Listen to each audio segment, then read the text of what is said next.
Friend, welcome to chemistry class. I'm here with new topic of chemistry.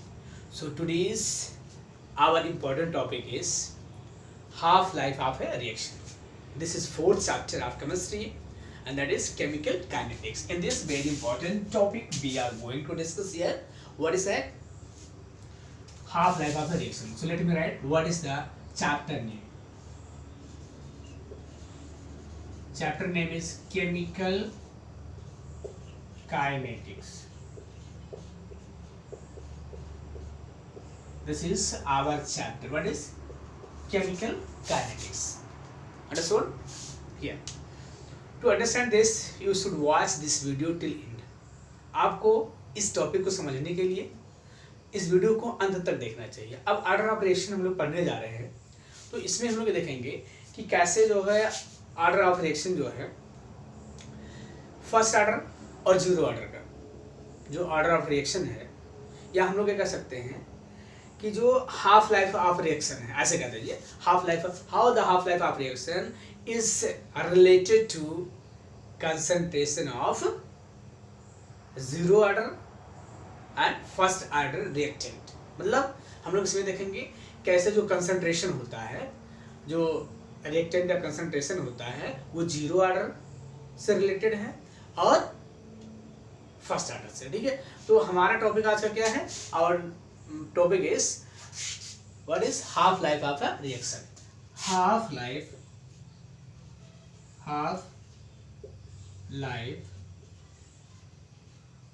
Of A reaction.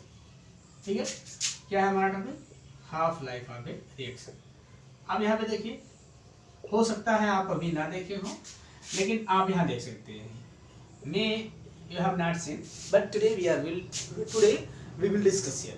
ठीक है, तो half life क्या होता है? जैसे हाफ लाइफ का मतलब ये हो गया कि जितने समय में कोई चीज आधी हो जाती है अपने प्रारंभिक मात्रा की, आधी हो जाती है. जैसे हमने कोई चीज लिया है, ठीक है, माने 2 kg हमने लिया, कोई रिएक्टेंट हमने लिया 2 kg. ठीक है, अब जैसे मान लीजिए आप कोई ऐसा चीज ले लो जो सुखाने के बाद है. जैसे मान लीजिए आपने लिया 2 kg चिली ले लिया.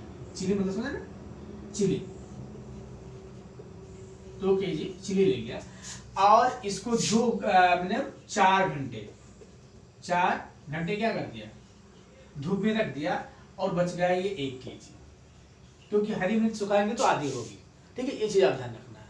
तो हम अगर यहाँ पे बात करें, ध्यान दें, तो यहाँ पे क्या होगा कि इसका हाफ लाइफ क्या होगा? हाफ लाइफ क्या हो जाएगा? क्या होगा? 4 आवर्स हो जाएगा. ठीक है, आपको बात समझ में शायद आ गई हो. अगर नहीं आई तो मैं बताता हूँ, फिर से मैं बताने की कोशिश कर रहा हूँ. मैं ये कह रहा हूँ कि वह समय अंतराल जिसमें कोई पदार्थ अपने प्रारंभिक मात्रा की आधी हो जाती, वो क्या कहलाता है? आपका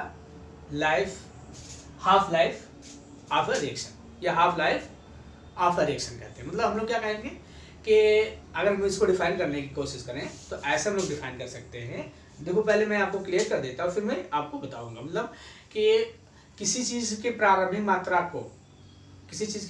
मात्रा जितने समय में अपने की आधी हो जाती है, वही उसका हाफ लाइफ कहलाता है. ठीक है, जैसे हमने क्या कहा, हमने 2 kg चिली लिया है और हमने कहा कि 4 घंटे बाद अगर इसको हम धूप में रख दिए तो ये क्या हो गया? 1 kg हो गया. तो इसका हाफ लाइफ कितना हो गया? क्या हो गया? आपको ध्यान रखना है, कितना हो गया? 4 आवर्स हो गए, 4 आवर्स हो गए. ठीक है, अब हम लोग इसी को डिफाइन करते हैं और आगे बढ़ते हैं. So let us see students, what will be the definition of this. मतलब हम लोग इसको ऐसे डिफाइन कर सकते हैं. ध्यान देंगे बेटा, तो हम लोग यहाँ देखते हैं.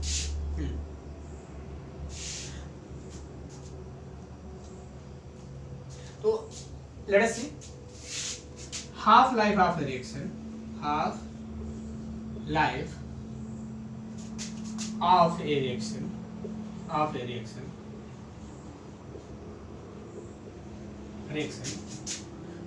of the reaction is the time in which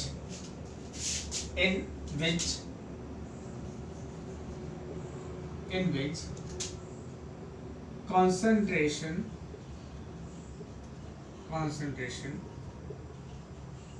of a reactant of a reactant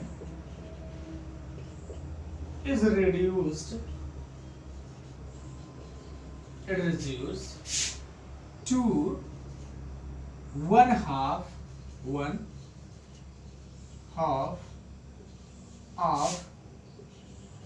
initial concentration.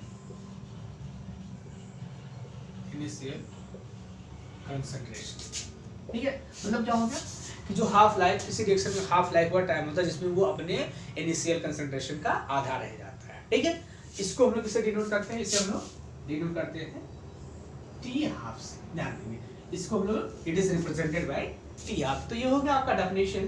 Half life of a reaction is a time in which the concentration of reactant is reduced one half of its initial concentration. मतलब कि किसी reaction का half life वह समय है जिसमें वो अपनी प्रारंभिक मात्रा क्या हो जाता है, आधा रह जाता है। उसी को हम लोग क्या कहते हैं, हाफ लाइफ पीरियड कहते हैं या हाफ लाइफ ऑफ रिएक्शन कहते हैं। ठीक है, इसे किससे डिनोट करते हैं? टी हाफ से। It is denoted by T half here. Okay, so let us see student, and now we will move how does the half life of a reaction, half life of a zero order reaction dependent on concentration and first order reaction dependent on concentration. So let us see here.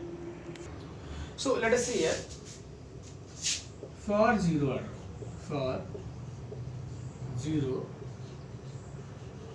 order reaction,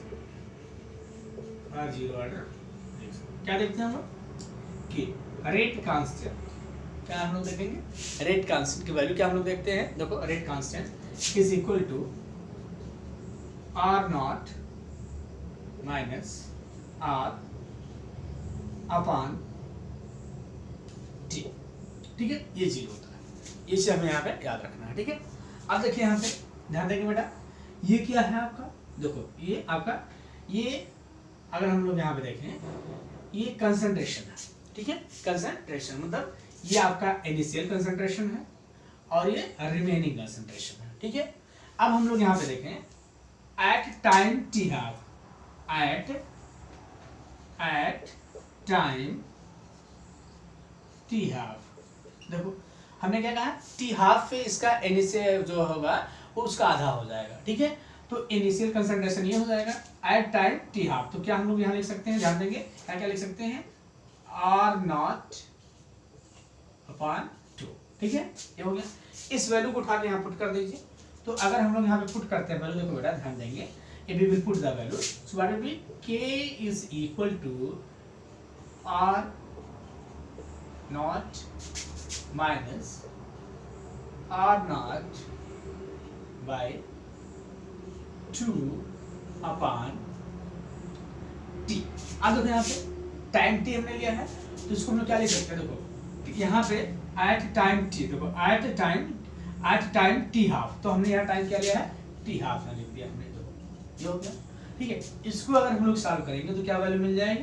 ठीक है, तो यहाँ पे हमें क्या value मिल जाएगी बताइए, यहाँ पे हमको क्या वैल्यू मिलती है, देखो यहाँ पे हमको मिलेगी क्या वैल्यू मिलेगी, देखो इसको हम लोग सॉल्व करेंगे तो R nought upon 2 upon T half. ध्यान देंगे बेटा।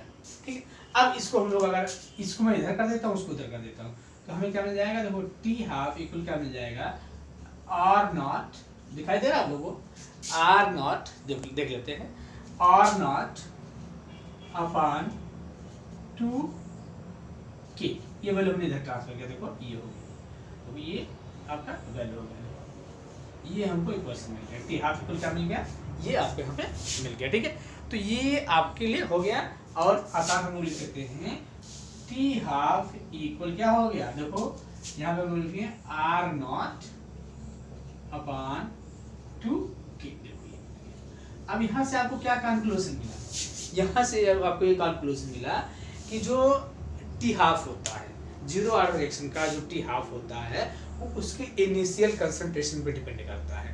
ये चीज आपको यहाँ याद रखना है।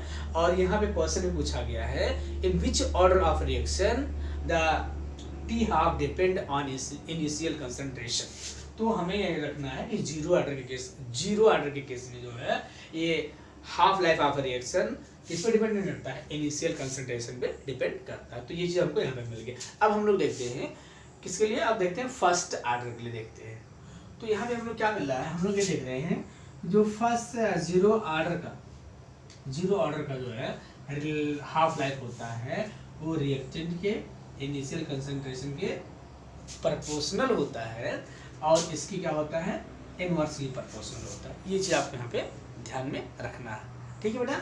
ये देखो जो इनिशियल कंसंट्रेशन, मतलब what I have said here that for zero order reaction half life of a reaction is directly proportional to initial concentration of a reactant and inversely proportional to a rate constant, ठीक है। ये चीज हमारा यहाँ पे। अब हम लोग क्या देखते हैं, फर्स्ट ऑर्डर के लिए देखते हैं।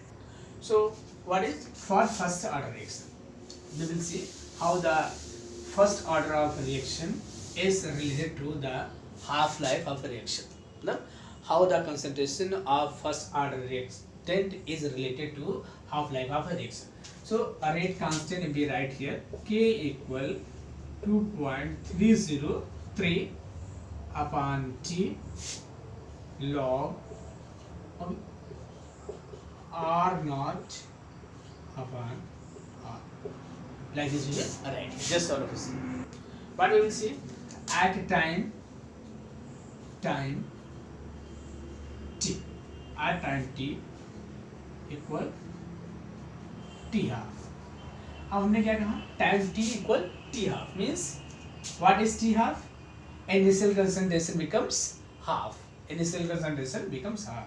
सो at that time what will be the concentration, R nought upon 2, getting it, R nought upon 2।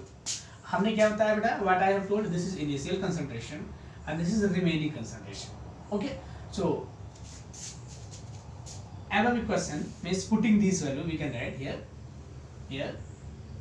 we can write here equation first, putting values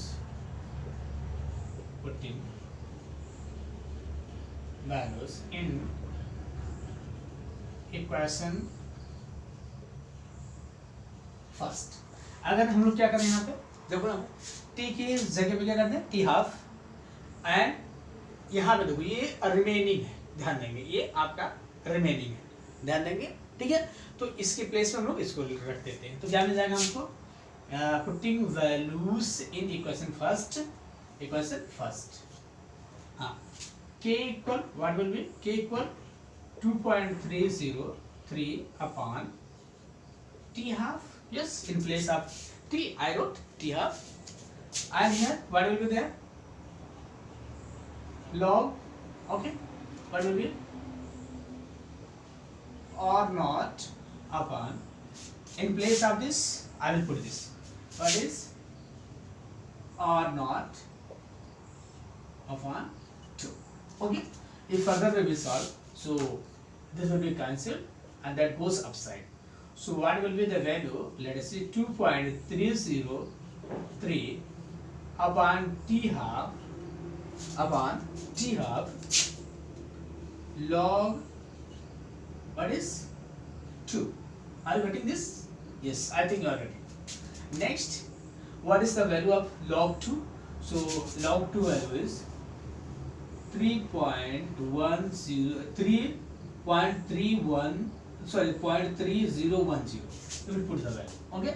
तो क्या हो जाएगा यहाँ पे, let us see here, 2.303 upon t half, okay, equal multiply 0.3010, okay, and we can write this like this also, or I have transferred here t half equal, what will be multiplying, so what will be 6.909 upon k. So this is here, this is half life, this t half equal 6.909 upon k. So what we will get here, just all of us see here, what we will get in first order reaction, the half life of a reaction doesn't depend on the initial concentration of a reactant. ये चीज हमें यहाँ याद रखना है कि first order reaction में in first order reaction it doesn't depend on initial concentration of a reactant, but in zero order reaction it is directly proportional to initial concentration of a reaction. So this type of questions has been asked many times based on this theory, and after solving you will get this. So इस पे आधारित बहुत सारे question, कई बार अगर आप कोई भी कॉम्पिटिटिव एग्जाम देखते हैं तो आप जो भी पेपर आया है एक ही पेपर आप पलट के देख लो, तो जो टॉपिक हमने आज पढ़ाया है उससे क्वेश्चन मिलेगा। इसके प्रीवियस हमने पढ़ाया है कि अगर रेट कांस्टेंट की वैल्यू दी गई है तो उससे हम लोग ऑर्डर ऑफ रिएक्शन निकाल सकते हैं, या ऑर्डर ऑफ रिएक्शन दिया गया है तो उससे हम रेट कांस्टेंट की यूनिट निकाल सकते हैं। तो वो भी टॉपिक बड़ा इंपॉर्टेंट है, आपको टॉपिक से क्वेश्चन पूछा गया, ये भी आपके लिए इंपॉर्टेंट है, इसलिए आप क्या करना चाहिए, दोनों टॉपिक आपको देखना चाहिए बच्चों। अगर आप देखते हैं दोनों टॉपिक तो आपको इससे रिलेटेड सारे प्रॉब्लम सॉर्ट आउट हो जाएंगे और आपको इससे कोई प्रॉब्लम नहीं होगा। I hope you have understood what ever I taught it. Okay student, if you have got it, if you have understood it, please like and subscribe my channel and share to your friends. Okay, thank you so much students for watching this video.